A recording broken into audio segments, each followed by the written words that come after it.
The manila envelope hit Barry Goldwater's desk with the weight of a death sentence. It was March 15, 1979, the Ides of March, though the bitter irony wouldn't strike him until later.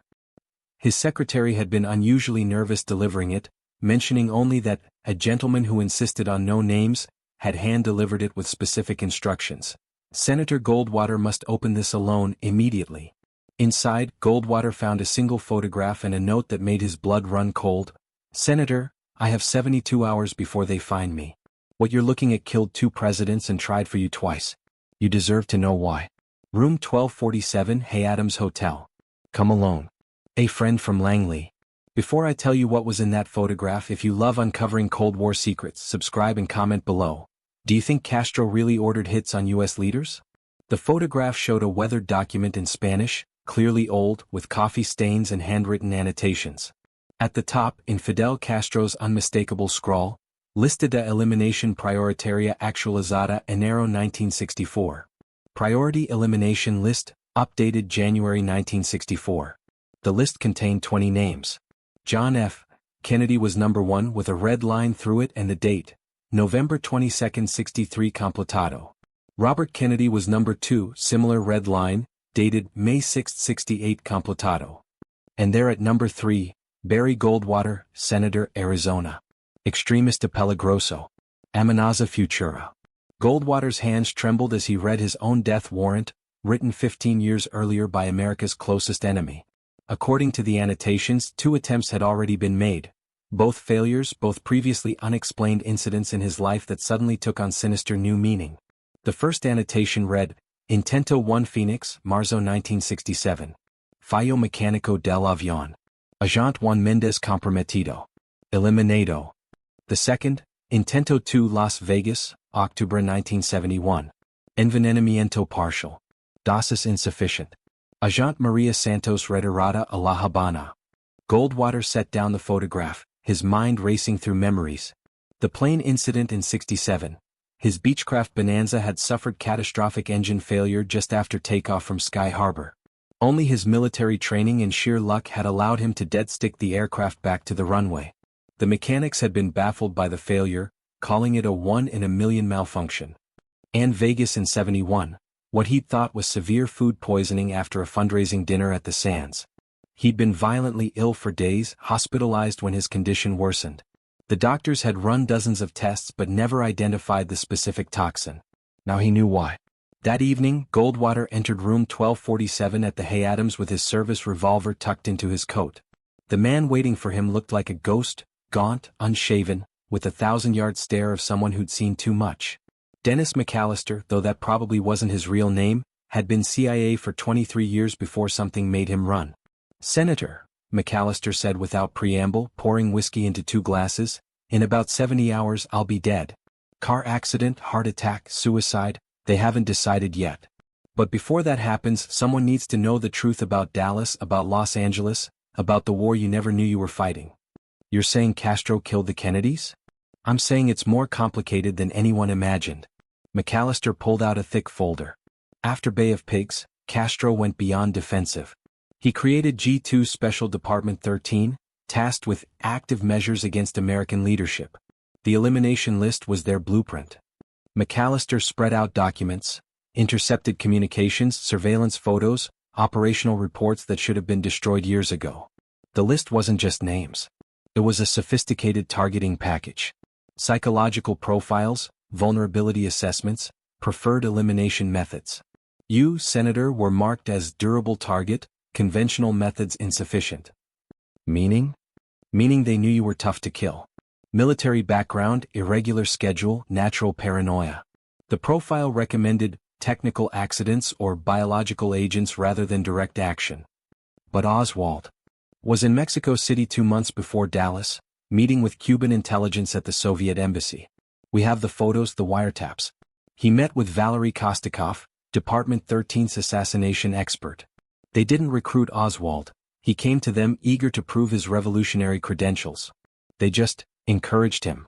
McAllister showed surveillance photos, grainy but unmistakable. Oswald entering the Cuban embassy, Oswald at a restaurant with known G2 operatives, Oswald receiving an envelope that forensic analysis suggested contained cash. The Cubans were smart, McAllister continued.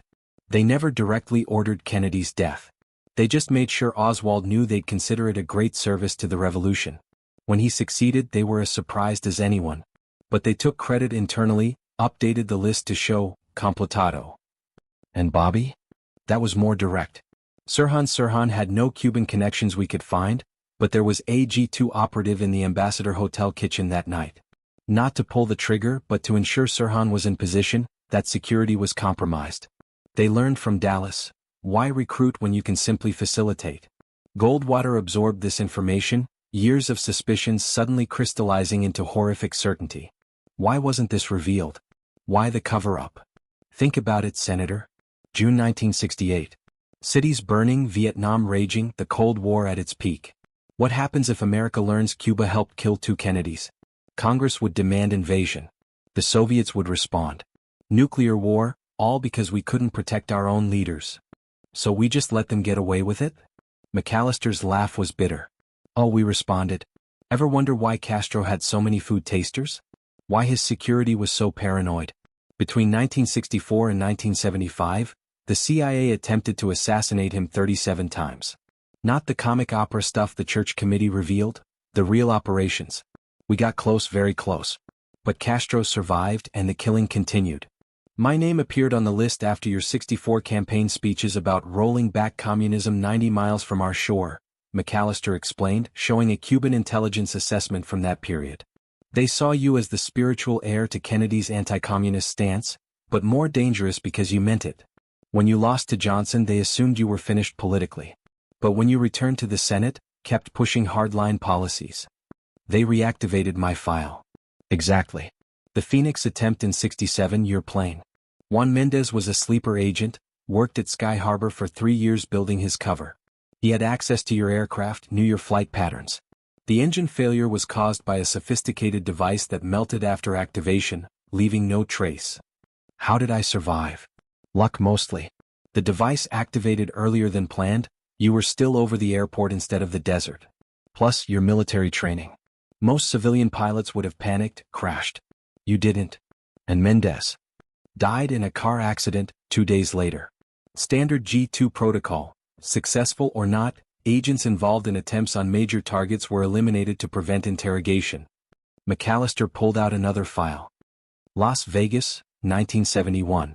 This one was closer than you knew. Maria Santos worked in the Sands kitchen for 18 months. The toxin was batrachotoxin, derived from Colombian poison dart frogs. Odorless, tasteless, almost impossible to detect. A full dose causes cardiac arrest within hours. But I survived. She miscalculated. The dose was calibrated for your official weight from Air Force records. 180 pounds. But you'd gained weight, were closer to 195. The dose was enough to make you violently ill but not lethal. Santos was extracted within hours, probably back in Havana before you even reached the hospital. Goldwater stood, pacing the small hotel room. How many others? How many mysterious deaths or near misses were actually Cuban operations? McAllister consulted his notes. Confirmed or suspected? At least a dozen major political figures between 1963 and 1978. Some successful, others failed. Senator Richard Russell's heart attack in '71. Suspicious circumstances, possible poisoning. Congressman Mendel Rivers died suddenly in '70 after calling for invasion of Cuba. General Curtis LeMay, multiple attempts, all failed, tough bastard to kill. Jesus Christ. It gets worse. The intelligence suggests the list is being reactivated. Détente is failing, Reagan's rhetoric is heating up Cold War tensions. Castro's old, paranoid, sees enemies everywhere. He wants to settle scores before he dies. McAllister produced fresh intelligence reports, date-stamped within the last month. We intercepted communications between Havana and their illegals network, deep cover agents in the U.S. Your name came up repeatedly. There's an active operation, Senator. Code-named Desert Thunder. When? Summer, we think. The asset is already in place in Phoenix. 2 years building cover as a legitimate businessman. Imports/exports, perfect for receiving untraceable shipments. The plan involves a car bomb, sophisticated device that will look like a fuel system explosion. Who is he? Ricardo Montoya, goes by Richard Montgomery. Owns Southwest Trading Company on Van Buren Street. Married a local woman, has kids in school. Perfect cover. Even his wife doesn't know. Goldwater memorized the name, the details. Why warn me? Why risk your life? McAllister refilled his glass, hands steadier now that he'd unburdened his secrets. Because I'm tired of good men dying for bad reasons. Because the agency would rather let you die than admit they've been playing assassination chess with Castro for 2 decades. Because I joined to protect America, not to watch its leaders get picked off while we file reports. He pushed the thick envelope across the table. Everything's in here. Copies of the list, operational details, names of Cuban assets in the U.S. financial records showing G2 funding flows. Communications intercepts. Take it to the press, the FBI, Congress, I don't care. Just stop this before more people die. The agency will kill you for this. Probably. But I'm dead anyway, terminal lung cancer diagnosed 2 months ago. 3 packs a day for 20 years, occupational hazard of stress. I've got maybe 6 months. Rather die doing something right than waste away in some safe house. Come with me. I can protect you, get you into witness protection. No, Senator. I've got my own plans. There's a boat waiting at Annapolis sailing for the Caribbean. I'll disappear into the islands, maybe write my memoirs before the cancer or the agency gets me. But you've got work to do. They talked for another hour, McAllister filling in details about the Shadow War. How the Cubans had penetrated émigré communities, turning anti-Castro activists into unwitting intelligence assets. How they'd mapped American security procedures, finding gaps that could be exploited. How they'd studied their targets for years, learning personal habits, weaknesses, routines. Your file is extensive, McAllister said, showing Goldwater excerpts. They know you drink Johnny Walker Black 2 fingers 1 ice cube. They know you have lunch at the Arizona Club every Thursday. They know you visit your wife's grave on the anniversary of her death, always alone. They've been watching you for 15 years, Senator. As the meeting ended, McAllister stood, suddenly looking older than his years. One more thing. The list, it's not just about revenge. It's about destabilization. Kill enough leaders, create enough chaos, and America tears itself apart. No invasion needed. What about you? I'm already dead. Have been since I walked out of Langley with these files. McAllister moved to the door, then paused. Senator, you've got maybe 72 hours before they realize what I've given you. After that, you'll have to decide, go public and risk war or stay silent and risk your life. There might be a third option. Such as fight back. But quietly. Use their own methods against them. McAllister smiled for the first time. Now you're thinking like a cold warrior. Good luck, Senator. You'll need it. The next morning's Washington Post carried a small item on page B7. Former State Department official dies in Arlington house fire. The victim, identified as Dennis McAllister, had apparently fallen asleep while smoking. The fire had been so intense that identification required dental records. Goldwater knew better. The 72 hours had become less than 12. He spent the day in his Senate office, doors locked, reviewing McAllister's materials. The evidence was overwhelming. Castro's assassination list read like a who's who of American cold warriors. Some had died in ways previously thought natural or accidental. Others had survived attempts they never knew about. The operational notes on his own case were chilling in their detail. The Cubans had photographed his home from every angle, documented his security system, even obtained blueprints from the city planning office. They knew which windows were reinforced, which doors had deadbolts, where the phone lines entered the house. The psychological profile was equally unsettling. Target displays pattern of predictable unpredictability. Maintains irregular schedule but within fixed parameters. Emotional vulnerability. Deceased wife, Peggy, died 1985. Visits grave site monthly, always alone, security minimal. Recommended approach. Technical device at grave site or vehicle. Goldwater felt rage building. They were planning to kill him at his wife's grave. The violation of that sacred space enraged him more than the threat to his life. He made his decision. That evening he called an old friend at the FBI, not the political appointees but a career agent he'd known since World War II, Jim Harrison, now Deputy Director of Counterintelligence. They met at Goldwater's home in Paradise Valley, the senator dismissing his security for the evening. Harrison arrived in an unmarked car, carrying a secure phone and a debugging device. Jesus, Barry, Harrison said after reviewing the materials. This is an act of war. It's been war for 16 years, Jim. We just didn't know we were fighting it. Harrison activated the debugging device, sweeping the room for listening devices. It found 3, one in the phone, one in a lamp, one behind a picture frame. Looks like they've been listening for a while. Leave them. Let them hear what we want them to hear. They developed a plan. The FBI would create a special task force, off the books, answerable only to Harrison. They'd roll up the Cuban network quietly, arrests on minor charges, deportations where possible, accidents where necessary. The war would continue, but America would finally fight back systematically. What about Montoya/Montgomery? We'll handle him specially. Can't arrest him without revealing what we know. But accidents happen in the import-export business. Warehouses burn, shipments get seized, businesses fail. Over the next month, the plan unfolded with surgical precision. Montoya's business suffered a series of misfortunes. Health inspectors found violations. Customs seized shipments. The IRS launched an audit. Within 6 weeks, he was bankrupt and under investigation for tax evasion. Other Cuban assets across the country faced similar fates. A mysterious wave of bad luck struck businesses and individuals who'd lived quietly for years. None could prove government harassment. Everything appeared random, unconnected. But in Havana, G2 analysts noted the pattern with growing alarm. Goldwater, meanwhile, altered his routines completely. He hired new security, varied his routes, avoided predictable locations. When he visited Peggy's grave, he brought armed guards and swept the area for devices. The cemetery added new security measures, claiming vandalism concerns. In May 1979, an unexpected message arrived through Swiss diplomatic channels. The Cuban government wanted to discuss mutual concerns regarding citizen safety. The meeting would be in Mexico City, neutral ground for such delicate matters. Goldwater flew south on a military aircraft, accompanied by Harrison and a small security team. The meeting location was the Hotel Presidente Intercontinental, the same hotel where Oswald had stayed in 1963. The irony wasn't lost on anyone.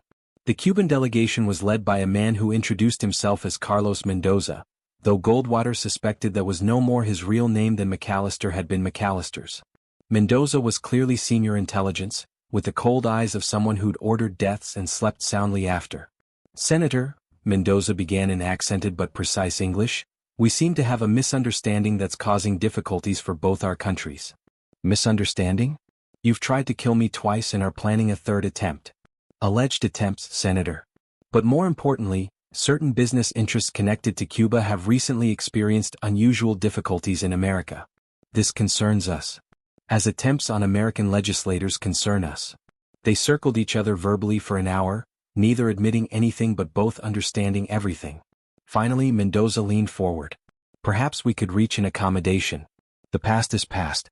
The future could be different." "What are you proposing?" "A cessation of hostilities. Your name would be removed from any list that might exist. In return, the harassment of Cuban interests in America would stop." "And the others on the list?" "The list is old, Senator.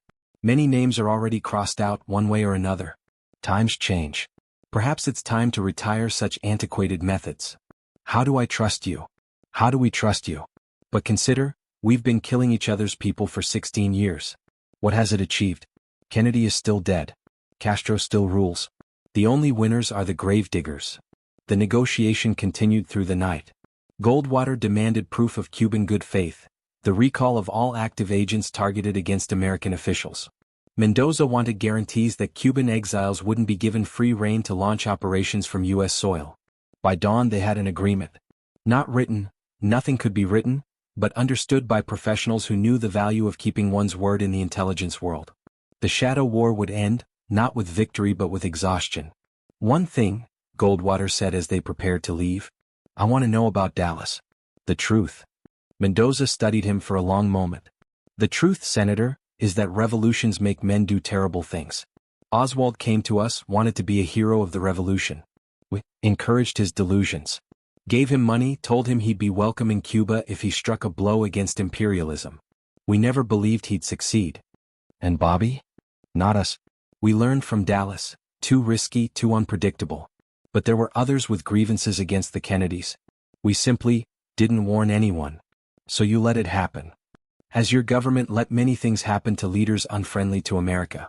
This is the nature of our business, Senator. But perhaps it's time for that business to change." Back in Washington, Goldwater faced a dilemma. The threat against him was neutralized, but what about accountability for past murders? Could he let the Kennedy assassinations go unavenged in exchange for preventing future killings? He chose pragmatism over justice. The FBI quietly closed its investigations into Cuban networks, though they maintained surveillance. The harassment of Cuban assets ceased. And most importantly, no American political leaders died under mysterious circumstances. But Goldwater kept McAllister's files, hidden in a location he never revealed. Insurance, he called it. A guarantee that if the Cubans reneged, he could still expose everything. Years passed. The Cold War ended. Castro survived into the new millennium, outlasting most of his enemies. Goldwater aged, retired, but never forgot. In 1997, he received an unexpected visitor at his Arizona home. Carlos Mendoza, now in his 70s, had come to America openly, no longer the shadow warrior of their Mexico City meeting. "Senator," he said, "I'm dying. Cancer like your source, McAllister. I wanted to speak with you once more." They sat on Goldwater's patio, two old cold warriors watching the desert sunset. "The list was real," Mendoza admitted. "Everything your source told you was true. We helped kill Kennedy, facilitated others. It was wrong, but we believed we were at war. Why tell me now? Because history should know the truth even if it can never be proven. Because you kept your word when you could have destroyed us. Because enemies can sometimes be more honorable than allies." Mendoza produced an envelope. The original list. Castro's own copy. "He gave it to me when I told him I was coming here. A gesture of respect, perhaps. Or just an old man cleaning out his files." Goldwater took the document, saw his name at number 3, the annotations detailing the failed attempts on his life. But there was a new annotation, dated June 1979, "Eliminado de lista por orden de F. Castro. Enemigo honorable. No tocar." You see, Senator, even dictators can recognize when a war has gone on too long. Mendoza died 3 months later, back in Cuba. Goldwater lived another year, taking his secrets to the grave in 1998. But in his papers, investigators found a sealed envelope marked, "Not to be opened for 50 years. Inside, they suspect, is the full story, McAllister's files, the Mexico City Agreement, Mendoza's confession, and the original assassination list.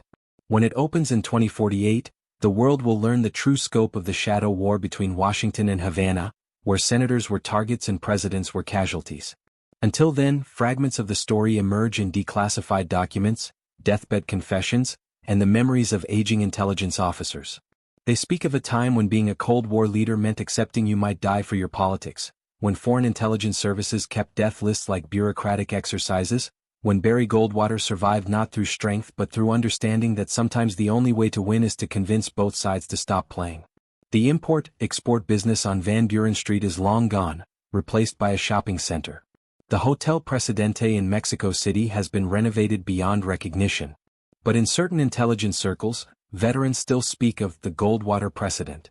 The idea that even the deadliest enemies can find common ground when the alternative is mutual destruction.